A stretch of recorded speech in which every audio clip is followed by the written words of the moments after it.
Ni kweli ni zito sana hili.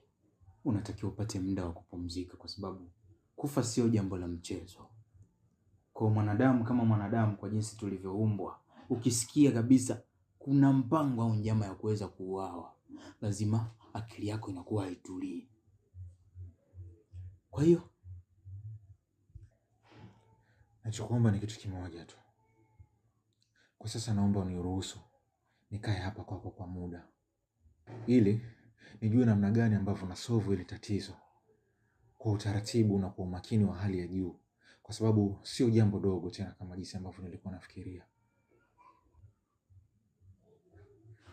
mimi nafikiri kuhusu hilo, ondoa shaka kwangu. Si unajua mtu mwenyewe bachelor, akija demu tu ni masaa 2 matatu ameondoka, kuko free. Kwa hiyo feel at home. Sawa, ina shida. Basi nafikiri mimi acha niwahi gengeni kule, niendelee na pilika. Si unajua tumekuja kutafuta pesa. Enjoy.